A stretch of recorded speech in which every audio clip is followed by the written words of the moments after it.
Greetings, welcome to Little Discovery Corner. I'm changing it up a bit now as I scale back to about 3 times a week is what I'm thinking. Go with that, see how it goes. I think I'll do a regular reading today.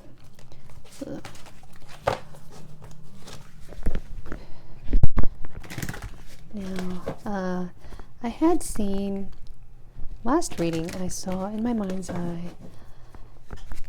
a hole in a wall, and I didn't get to say much about it because I didn't quite know what to make of it, but I thought about it later and realized it made me think of a keyhole, like a large keyhole, the old-fashioned kind that you could look through and there was like light coming through it. So it was like, a dim shaded wall with light coming through it. And I think in the context of that reading, in which understanding and communication are key. I think that was the message. Understanding another person's point of view, communicating earnestly and openly, and accepting accountability for any actions, words, misunderstandings, anything that could be worked on in the future. And accepting their position, their point of view as valid. Communication is key. Communication and understanding.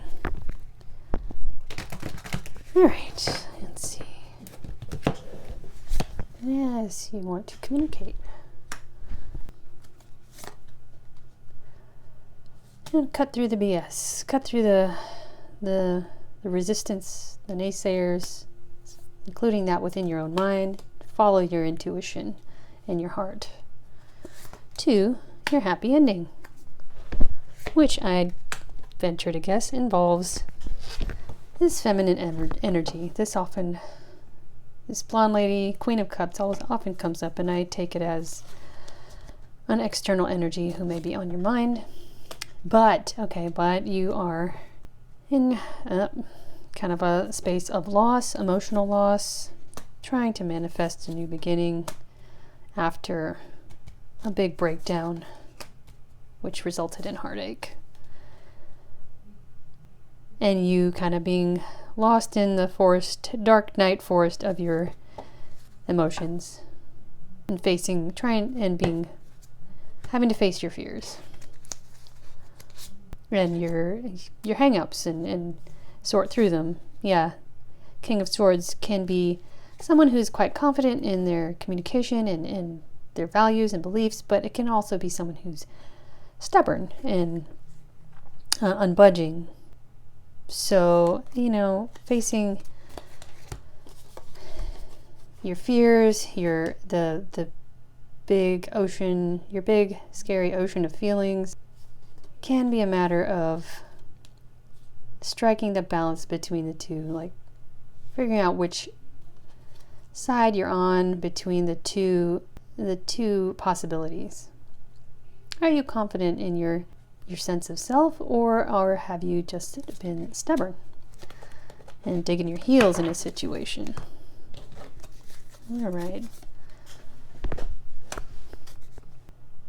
Okay, overall karmic themes are you are trying to manifest your way out of a sense of losing, a sense of loss, imbalance, lack as far as your material situation goes, material abundance,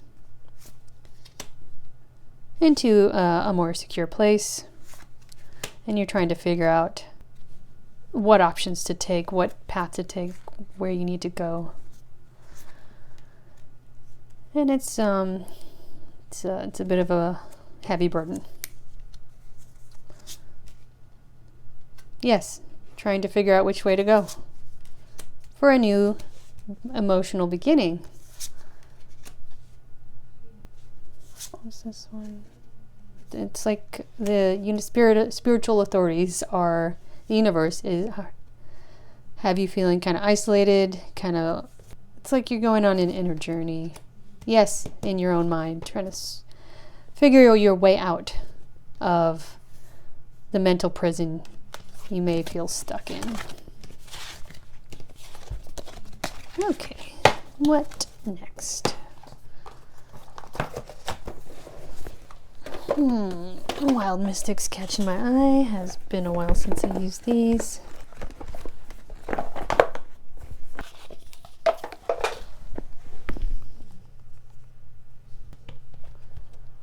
Okay.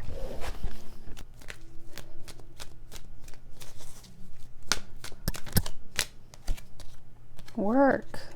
Okay. You're working to get out of a past situation, past energy, past cycle.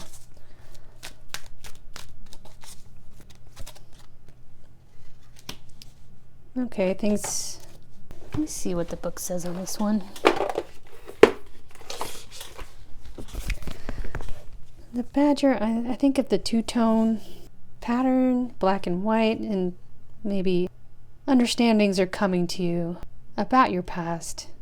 Things are being revealed, maybe truths are being revealed that increase your understanding and awareness of maybe how situations had played out, like hindsight is 20/20 sort of thing, and understanding your own shadows and maybe decisions that you made that were maybe not so healthy for perhaps yourself and or others who may have been important to you. It's okay, Earth symbol. That fits in with the Four of Pentacles, the sense of trying to get grounded and balanced out. Badger.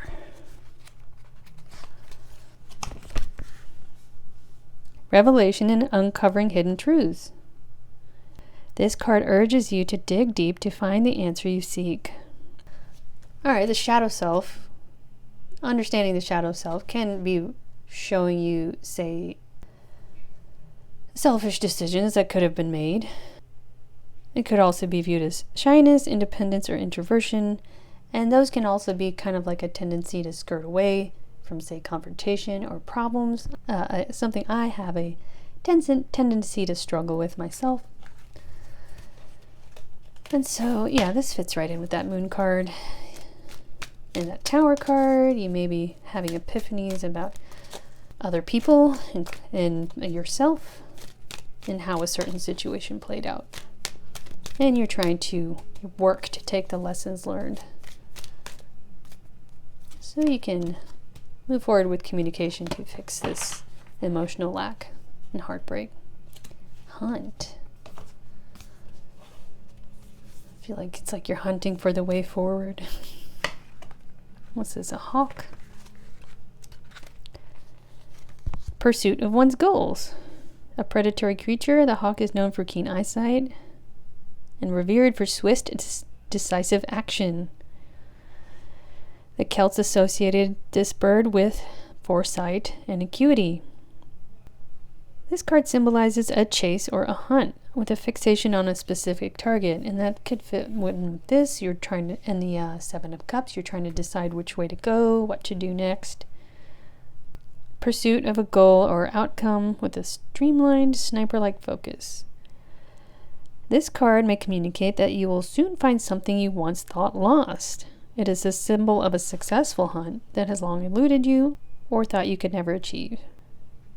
If you're using this reading to decide on a new course, now might be the time to try something new that you've always wanted to do but thought was out of your reach. Okay, and if that involves reaching out, taking the initiative to communicate, as we were discussing on in the last reading, and as I mentioned at the beginning, this could be your confirmation to take that leap. But don't be ignorant of the needs of others. Don't have tunnel vision in whatever your goal you are fixated on at the moment. Alright, what else do I want to pull from? Alright, it's Friday. I haven't drawn from my lantern in a while. Let's get something interesting.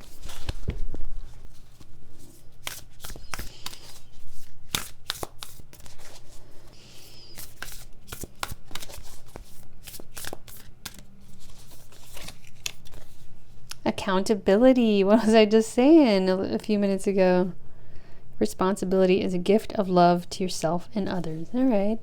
Moving forward in communication towards your goals emotionally may require taking accountability of any decisions you made in the past, and that may require you to, apologize for anything you may need apologizing for.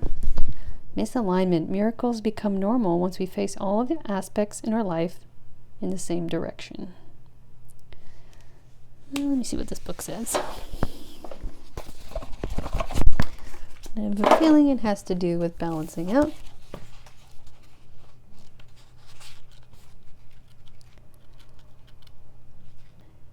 It can be challenging to commit to whatever it takes to align all aspects of our life with our bliss.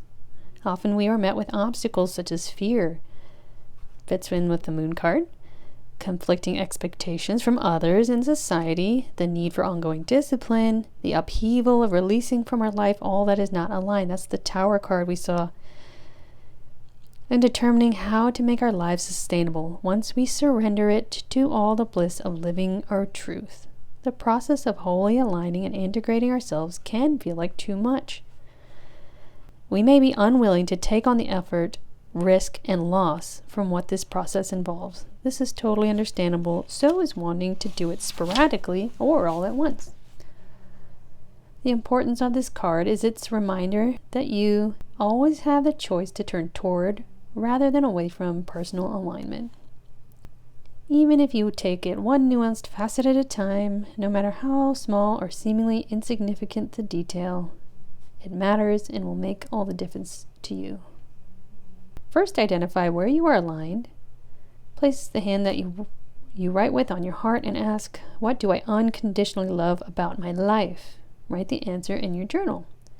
Repeat this process with the question, which experiences, environments, people, and activities give me the greatest fulfillment? If your answers are taken from your past, include why they are now absent. Alternatively, your list may consist of how you would like your life to be that it is not right now. Be sure to include reasons your life is not this way in the present. Write with compassion where you, in certain aspects of your life, feel uncomfortable, forced, outgrown, or in some way misaligned. Unpack whether these areas have become part of your life from fear-based choices and thinking, or from having compromised your truth, core values, or integrity in some way that you did not realize at the time. And that's taking accountability. When you realize those things, you look at those things and you process those things and try to understand why. That's the journey to taking accountability for whatever is misaligned in your life. And I've had to do that with myself. I've certainly had to deal with the past choices that were not healthy for myself or sometimes not healthy for others, including, when I'm feeling selfish and self-centered, and I have to become aware of that, acknowledge that, and kind of process that so I can let it go. Take a moment to extend compassion, consideration, love, and honor to your former self's predicament and limitations. Be at peace and in acceptance with having done your best at that time. Had you known better, you would have chosen and done better. Now, return your hand to its place on your heart and ask yourself what you can do to initiate a loving step toward aligning one detail of your life with your truth. Write down the answer. What's one thing you can do or start doing right now? When you are ready, decide whether to act accordingly. You may wish to repeat this journal exercise each time you see clarity on the next step available for you to take and whether or not to take it. Okay, and get a couple more.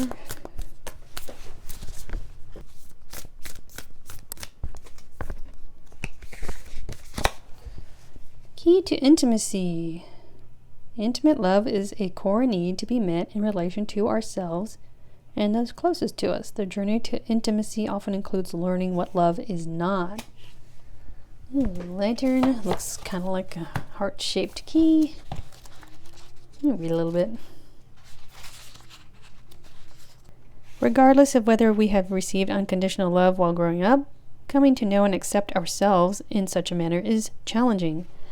Unconditional self-love is necessary, and there is a learning curve for being able to allow another to see into us and accept all that we are and are not. This includes our most raw and least flattering shades. We all have them. It is desirable but not easy to let a deserving other into our lives deep enough to know our full spectrum. Once we can know, accept, and love all of who we are and what we are, we become fully available for another to accept the totality of us too. It builds within us the strength and integrity to walk away from those who cannot genuinely respect or accept us, rather than internalizing their judgment, rejection, or desire to change certain parts of us. Developing the capacity to honor and care for ourselves despite our flaws and shortcomings also equips us to hold loving space for others without judgment, conditions, control, or petty rejection. The journey to self-intimacy further teaches us the value and beauty of our flaws. We learn to recognize any challenge that tests the intimate space we share with another as an opportunity to grow closer and stronger from working through it together. The purpose of obstacles in life is not to create distance or stop us, but to enrich, further connect, and expand us. Intimacy is as much about accepting each other's differences, struggles, and uniqueness as it is about respecting one another's boundaries. The key to intimacy with another leads to knowing, valuing, and supporting each other's paths. While it is necessary for our paths to be parallel and faced in the same direction, it is essential for them not to enmesh. Be careful to whom you trust the key for your heart. Remind yourself that pure love, respect, and integrity use what is uncovered to lift, support, protect, care about, and empower you. It's never okay to have this sacred trust disrespected or abused. You always hold the right to take back your power. The same holds with you in regard to another's trust. Be equally honorable to and respectful of how you treat any key given to you. If you ever need to hand a key back, do so. The respect of the intimacy you had once shared with this individual continue to manage with integrity and discretion is what was exposed in trust to you. Okay, this is about understanding when you've been disrespected and understanding when you've perhaps disrespected others, taking accountability for that, and which helps you come into alignment. And drawing boundaries, valuing yourself, and accepting your flaws and shortcomings and anything that needs to be worked through with love and compassion, not trying to reject them or suppress them, and that helps you build a solid emotional foundation of self-respect, so you can draw boundaries and respect others' boundaries. Together, we transcend our limitations. Okay, this ties in with the work card, because the B is about group work.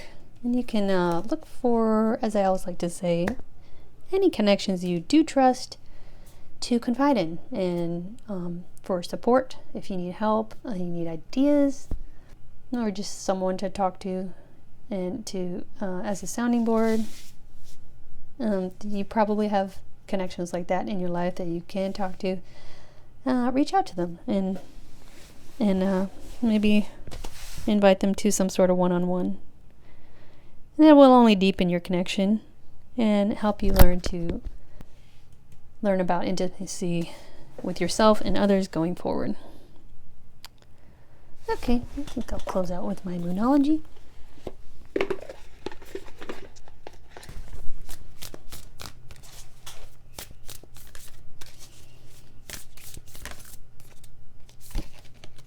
Look at the bigger picture.